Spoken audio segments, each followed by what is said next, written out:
Hey, this is our soil-filled Vardensok. This is a 12-inch version. It's 5-inch diameter. It's filled with garden soil, and we do have the capacity to manipulate the type and grade of garden soil depending on whether it's indoor tropical plants or it's outdoor gardening actually.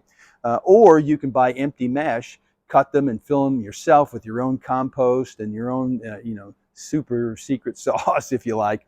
But this is designed to fit right into our Varden tray.